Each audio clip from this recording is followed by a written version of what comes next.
This is the Balance Dilemma.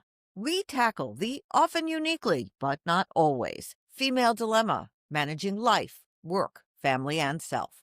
I'm Maura Carlin. And I'm Christy Derrico. At the Balanced Dilemma, we speak with women and men to hear their balanced stories. Our guests are entrepreneurs, reinventors, creators, executives, parents, and partners, telling us what we really want to know. How the heck did they manage that? And can you have it all and all at the same time? After you've finally gotten your child into and through college and you start to breathe for a second, the next stressor rolls in fast: gainful employment in a struggling labor market for new college grads. And that transition between college life and the first real job is where Complete Candidate was born. What began as a support system for new grads quickly evolved into a full job search coaching platform, from resumes to interview prep and overall career strategy. And perhaps not surprisingly, clients include grads and their parents. After all, as we will discuss, the job market and search process has changed a lot in the last 25 to 30 plus years. Our guest is Nadine Varca Bilotta, and she's one of the co-founders of Complete Candidate. She's worked as an executive recruiter and corporate trainer, coaching in business and corporate environments. And now she's going to coach us on how to help our new grads find employment and make career choices.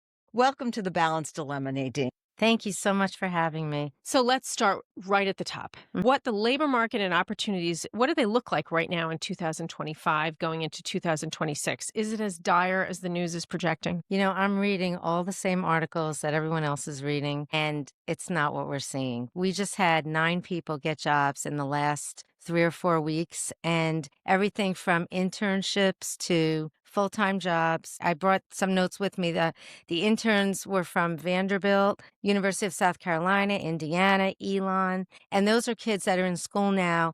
They're working with us through their senior year, and they need an internship to graduate. So they're getting internships now for spring.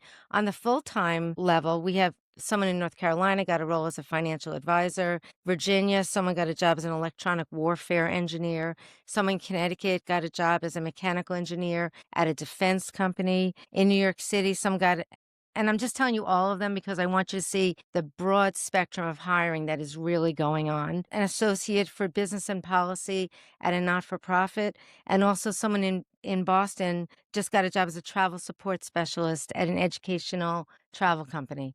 So the job market really is, I mean, I am reading the statistics, but, you know, it's not what we're seeing. And this isn't a new pattern. I mean, we've been seeing hiring going on all through the year. And I think that if people really do that extra step of networking and don't do quick apply and throw out 300 applications, but really do the extra steps, they will certainly find out. She's giving us everything we want to talk about. Where do we jump in, Maura? I think we start with what made these candidates stand out and what are the extra steps? Because it seems like to many, what you said, they're doing applications on LinkedIn or handshake and they're going into black boxes. Nobody hears from anyone. Right. And some you also read about ghost job posting, that a lot of the jobs that are posted don't even exist. You know, we did, sorry, I didn't. No, go ahead. We did, about a year ago, we did see a lot of stockpiling of candidates going on. What does that mean? So that means that a company will interview a lot of people. They'll have great people. They'll keep them on hold for maybe, they think they can keep them on hold for 3, 4, 6 months. And in actuality, that person, that they haven't gotten budget approval for them. So they're stockpiling candidates until it's the right time to hire them. And that's really unfair to candidates. We're not seeing a lot of that going on right now, though. I think what's helping people stand out is really the networking piece. And, you know, people think, my dad will get me a job. My dad will have me meet with this person or that person. But that's also not really a thing anymore because maybe someone's dad is a CEO somewhere. But they'll meet with you, but they're not really involved in hiring. So tell us, what do you mean by networking? Because I think most of us think my parents will introduce me or they know someone and that's the networking. And face it, somebody just graduating college doesn't have a network of people who have jobs that give other people jobs. And that can work. And sometimes that person can give you a leg up, but in actuality, you can create your own network, and that's what LinkedIn is really for. And we don't work for LinkedIn; we pay for it just as, like everyone else. But that is probably the single best networking platform ever. And we tell people, look for the job that you want. Look for who hires that job, who's in that job, who is managing that job, and then ask that person to connect with you. Ask people that went to your school, connect with them. And after a while, you start to build this strategic network that you can say to someone, I just applied to this job. I saw that you also went to my college. Is there any way you could just sit with me and go over your career path? And So breaking this down, okay, I've had a lot of interns in the legal community. And one Mhm. of the first things I do with them is I say, do you have a LinkedIn? And I've learned that from other people who've worked with students. And a lot of times they don't. Yes. Mostly they're starting to formulate them out of high school, which they really should be doing, and then updating the information. Mhm. So if I understand you correctly, and some of this I have heard from my own children, Mhm. they make the connections on LinkedIn and they look for possibly a connection with someone from their university or Mhm. maybe a friend of a Mhm. friend. And would you suggest that they pay for that professional level LinkedIn at this Yes, level? absolutely. Why? Because if you have LinkedIn Premium, you can then in-mail people, which is the LinkedIn way of emailing people. You can in-mail, I think, 15 to 25 people a month. And if someone writes back to you, that goes back into your kitty, but you don't have to be connected to people. So you can reach out to people then that you're not connected to, and that really sets you apart.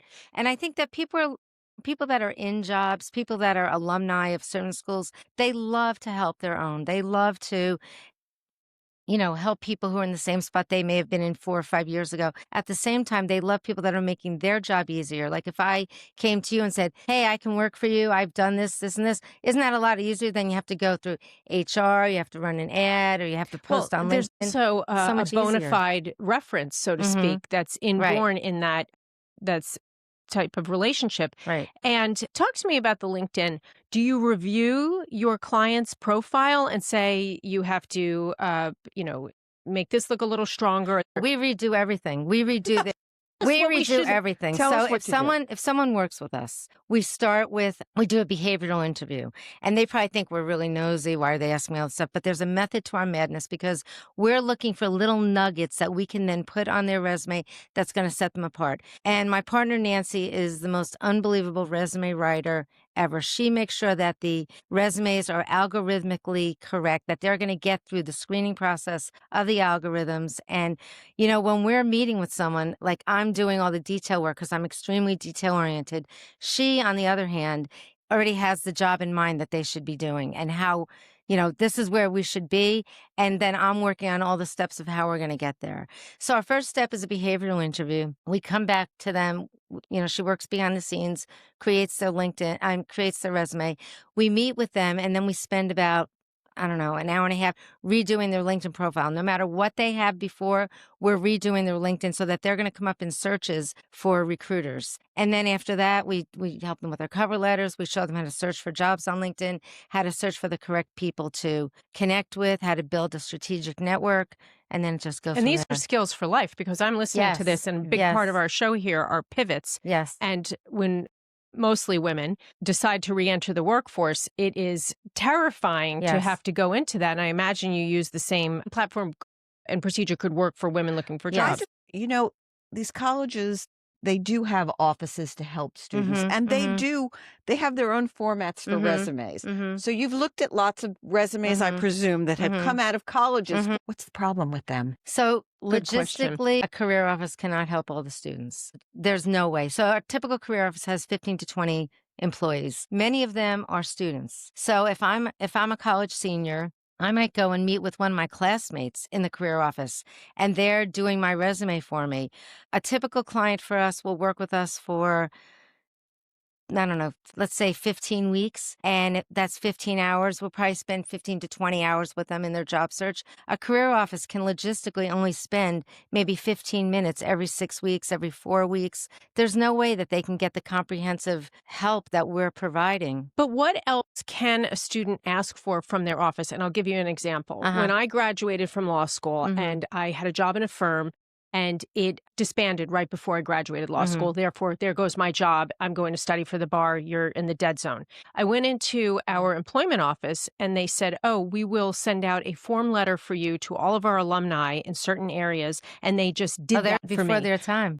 The funny end of that was about a year after I'd already found a job, already admitted, I got a job offer to be a bankruptcy trustee assistant. But it was a little too late, but still, it did work. What kind of things can students ask for from those offices that might help them in that arena of the job search? You know, so that's a key thing. What can they ask? Because a lot of them are very intimidated. And they It's don't know what daunting. to ask. Exactly. And, they could go to the career office and say, can you give me the list of where alumni are working? Or are you going to be having any events that alumni are, like, I really want to tap into the alumni aspect of, my job search. Are there any people that, you can recommend to me?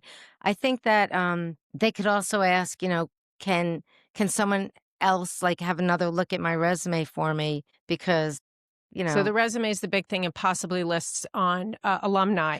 How on your resume can you stand out? Good question. so what I like to think about is you have to determine where you want to go. Like what job do you want? And we help them with that. What job do you see yourself in? If money and outside influence had no bearing, what would you want to do every day? And then let's back it out from there. So if you could determine like at least an industry you want to work toward, then start reading job descriptions. What is in the, what is keywords are in those job descriptions, and then try to get those into your resume. Tailored So, resumes. yeah.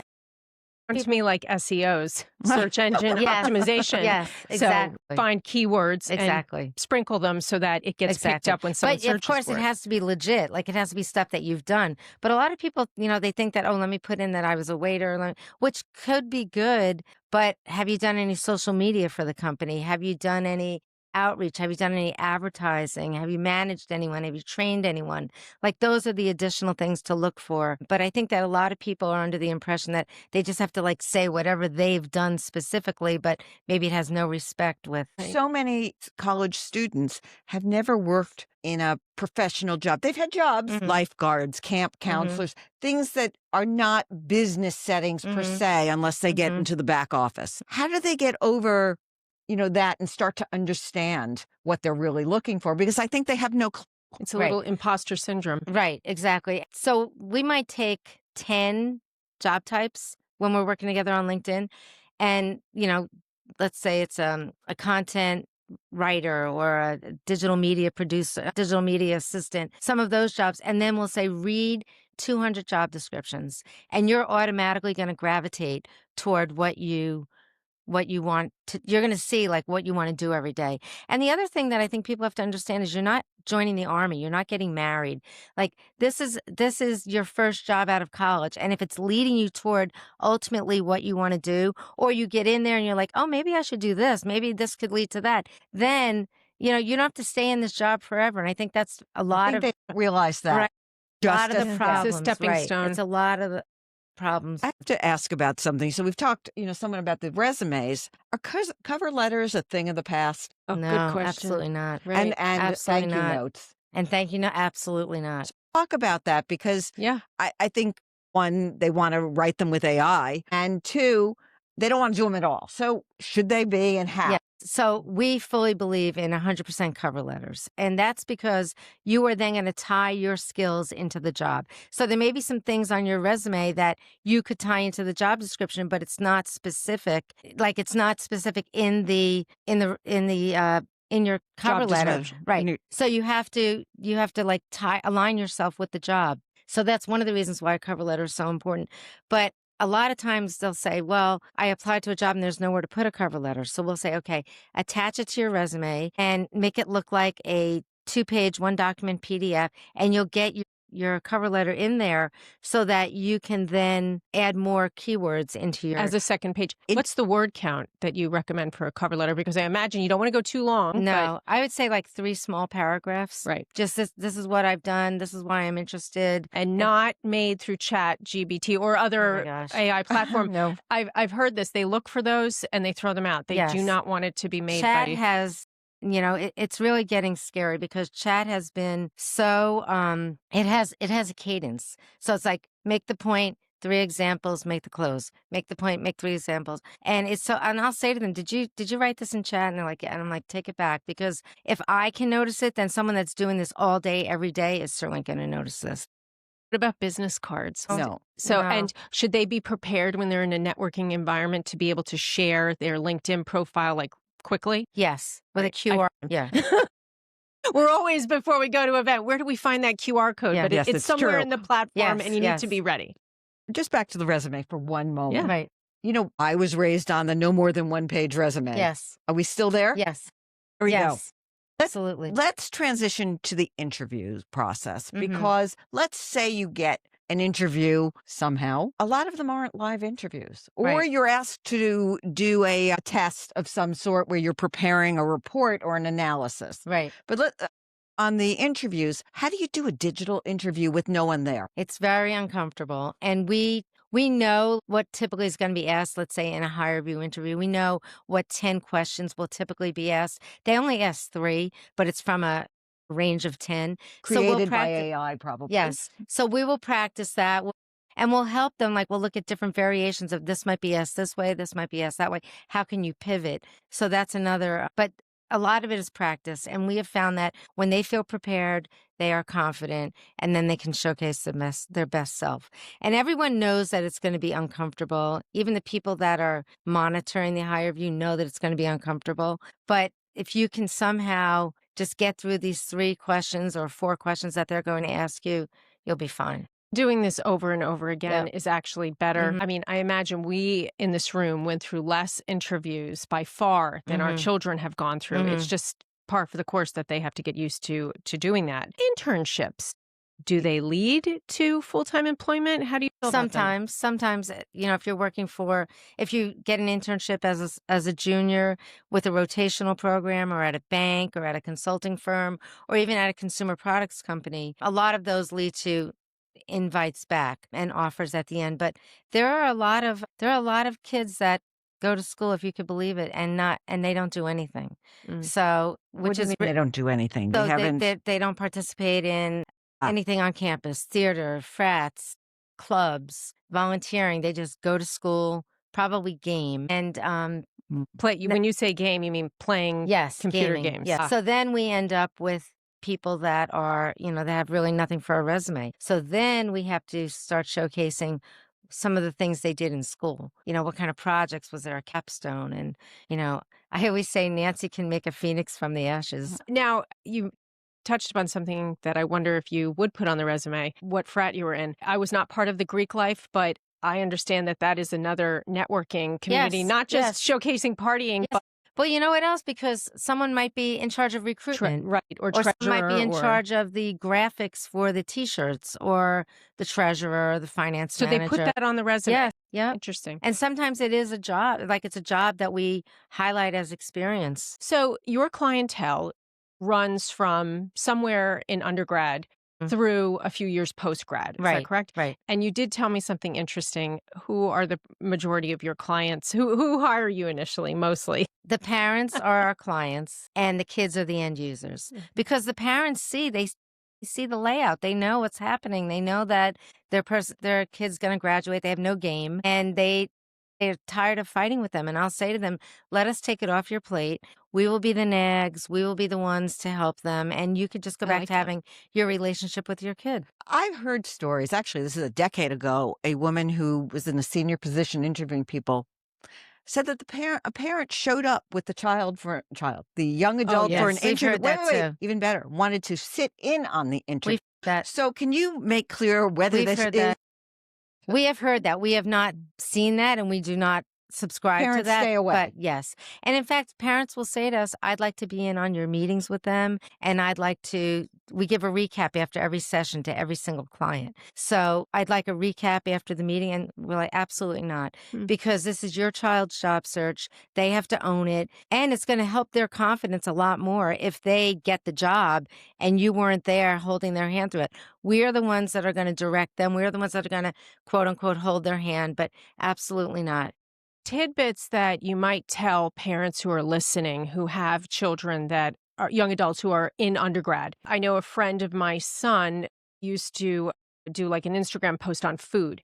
He just got hired by the university to rate all of the food in the cafeteria on Wow. right on the Instagram. Yes. Now, maybe a parent who didn't understand the power of that wouldn't realize that something like that does go on his resume someday and could lead to an Absolutely. opportunity. What other So can you give? that's another thing that my brilliant partner has thought of over the years. Like, we had this kid that was graduating, and he really wanted to be a sports broadcaster, but he never did anything at school with broadcasting. He didn't have any reels. So she said to him, get in front of a very big TV, put on a soccer game, and call the color for the entire soccer game. He did that. He created a reel. She also said, I want you to create a newsletter every week. You're going to write a newsletter. It doesn't have to go to anyone, but you're going to write your synopsis of what happened in sports that week. And he ended up getting a job out in the Midwest on a TV show as a sports broadcaster. And every week he would have a little segment that was called the weekly, whatever she called it. They took what she called it on the resume, and that became his segment on the news show. I'm impressed. Good one. And we have people. We had this one person that really wanted to work with antique cars, and she said, "Go out there, create an Instagram, and photograph all the antique cars, and write down everything that you see." And then that person ended up, when he was interviewing, the woman said, "I love your Instagram. You could do this for us." It really, Which is just so funny because kids have been told, like when applying to college, scrub your Instagram, scrub your social media. but And this you- is a and lot what you're different. This saying- is using it for. This is for leading to job another search, yeah. question that I was going to get to. We all know when they're applying to college, they're told, get rid of the anything that shows solo cups, etc. Do you have to give this advice with your Yes, all the time. Do they have to look create at it. new accounts? Do they have to clean the old stuff that doesn't look good? What do you tell them? It depends. It depends on how extensive their existing one is. If it's really extensive, then just create a new one. So their social media profile does in fact matter. Now, the rumor is that everyone wants to hire an athlete, but not everyone is an athlete. So what are the skills that they're looking for, and how does someone who's not an athlete show those skills? Because I assume that's what it is. There's some attribute of an athlete that they're looking for. Could a team player, what is it called? Mud rucker?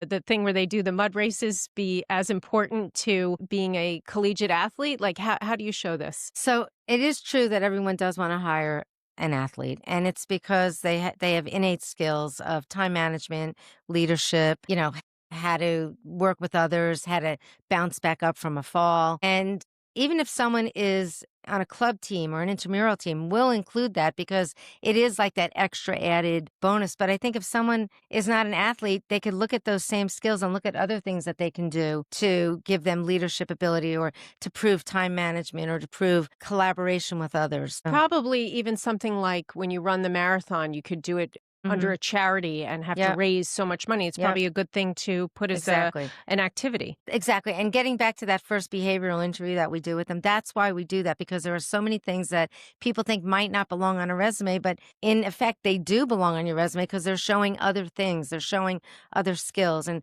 employers want to hire people that have, my goodness, that You have. know this. you can check your notes if you want. They want to hire people, though, that are, oh my gosh. Time management. I know what you told me. Yeah, and that they have critical thinking skills. They can find solutions. They can collaborate with others. And so I think that that's really things that people should be looking for that they could add to their resume. So you have a student, somebody who's just graduating from college. How long should they expect their initial job search to take?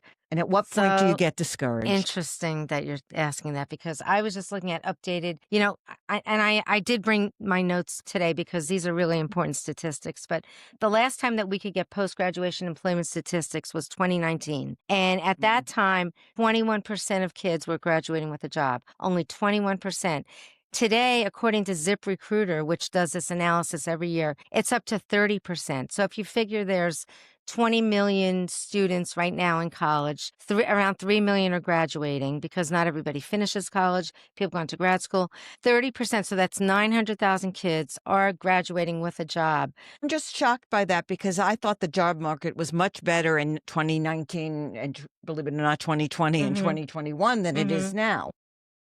But, the key to that is that about 40% of them are underemployed. Even in those who are getting the jobs. Yes. So they're getting jobs. Saying, I got a job, but I'm working at Starbucks, or I'm working as a football coach, or I'm doing, I'm working at my dad's company or something. So they're getting the statistic that they are employed, but it's not really their ultimate job. Do you have any sense of those that are getting full-time jobs that have benefits that like sort of take them off their parents' payroll, so to speak? Mm. I would say probably of the 900,000, probably more than maybe 60% are real jobs. But it depends on the field. Because Yes, not of every course, right. field, many fields Right. have transitioned into contract type labor, Right. even if it's full time. Right. So here's something Well, can I we just go back to how Go for it. long somebody should expect to have to be looking for a job? So getting back to that, okay, so according to ZipRecruiter, 68% of people have jobs in 6 months, but they're saying that half are underemployed. So 2 million have jobs in 6 months, which that 900,000 is still in there, but 1 million are underemployed. And a lot of them you don't even need a degree for. And people will come to us, they've been out of school for 6 months or 8 months, and they're, working at the movie theater, let's say, and they need to find a real job, but that movie theater job is being counted as they got a post-grad job. Right. So So is there a reason they haven't been able to get more gainful employment? Were they not looking? Were they not ready? I think it's daunting. I think it's completely daunting to find a job. I think it's terrifying, and you don't know where to start. And that's why we created this book, because when we first started our Let's just company, show the when we first for you. started our company, we were doing we did about 30 case studies because people were coming to us saying, I don't know how to find a job. I don't know what to do. And I said to Nancy, there's definitely a business here, and we should definitely pursue this. So we took on about 30 case studies, and we saw where the glaring defaults were, and that people they didn't even have a process. They didn't even understand, like, do I apply first? Do I make a resume for every single application? Do I make a cover letter for every application? I don't want to talk to people, so do I text them? So we started keeping copious notes, and we thought, okay, we're going to do seminars. And we launched with 4 seminars about 10 years ago, and people really didn't talk. So then a couple of newspapers wrote articles about us because we had just started, and a couple of magazines. And all of a sudden, parents were calling us saying, can you work with my son or daughter privately? They don't want to be in a room where they have to tell their deepest, darkest secrets. So then we kind of morphed into doing one-on-one coaching. And we knew that it was process training. We knew that if we said, first you do this, then you do this, this will happen, this is the next step. Then we put it into a workbook format, and that's really how we conduct our training. It's module based, it's tailored for the individual, but there is a structure to it because it's a process that will work for any industry all over the country and for the lifetime of a career. You've hit a nerve on something. It's confidence, and you can easily be discouraged. And we are both acquainted with Carrie Roberts, who's been a guest on the show, and she told me in dealing with the college application process that she aims to have a certain amount of the essays completed before the responses start to come in, because she said it's really hard to write an essay from a position of disempowerment. That's a really good Exactly. And I idea. assume it applies here. So if you can make a baby step and say, let's just make a LinkedIn and then let's look at it and then move on to step 2, it can get them feeling better about it and it's less daunting. Oh, we'll say that to them. When we have our first assessment call with them, we'll say to them, you know what? If we work together, in 3 weeks you're gonna have, or 2 weeks, you're gonna have your new resume, your new LinkedIn, you're gonna be working on your cover letter. You are gonna look completely different. And it is true. And we see this evolution right before our very eyes because we meet with them every single week, and we can see where they're becoming. There are people, not just young people, who have trouble reaching out to other people, whether it's social anxiety, whether it's just who they are, whether they're neurodiverse. How do you get them over that? Because it's very difficult to reach out to strangers. I will confess to having that problem at times myself. So basically, I think LinkedIn is the best way to do that because it is really anonymous. And if someone writes back to you or someone connects with you, and then you can write to them and say, I'm also an alumni of your school, or I just applied to this job, they start to see how warm it is. And then we'll prepare them for that phone call or that Zoom meeting or that coffee chat, whatever it is, and we'll prepare them for it. So I'll throw out a recommendation I've given to some young people who might fit a specific profile. I've said to them, take civil service tests. It just lurking in the background because those tests, you might get a letter and forced to go to an interview. And as you said, it's very anonymous. It's just based upon some other standard. You take a test, and many of the people we're talking about would do just fine on those tests. And it might be an entry level position for them that gets them in the workforce. The route. So I want to rewind. Gets them in the game. It does. That's all you have to do. Once you're there, you can see what it's about, and your chances of getting another job are increased. Okay, let's go to college. Do you have recommendations for parents about what types of things kids should be studying, even if it's just to take a class in something, not necessarily major per se? What are your thoughts on this? You know, my whole thinking, and this is so different because and Nancy agrees with me, they should really study what they really love, because if they get forced into, let's say, accounting or finance and they don't want to do that. We've had kids come to us and say, all I wanted to do was be a teacher. My dad made me go into finance. You know, then we have to help them segue from there. So I think that that's really, if someone does exactly what they love to do, then they're going to find their career. They're going to find what they want to do. It's not going to feel like work for them. You know, the money will always follow. Here's a little caveat to that. I know someone who hired for a large company. I think they were doing legal hiring. And a candidate that got a position had taken an undergrad course on some type of environmental law. And it wasn't that they needed someone who was a specialist. They just said, oh, this person has this and nobody else has this.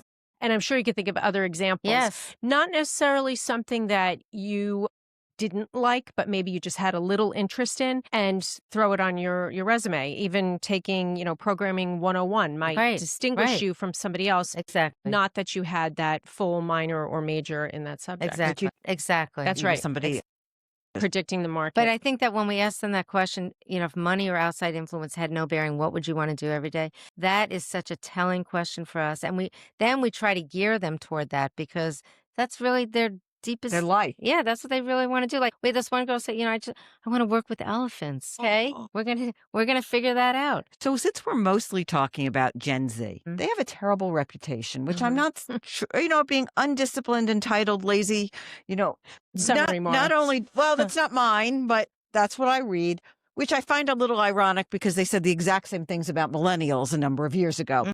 But is it true?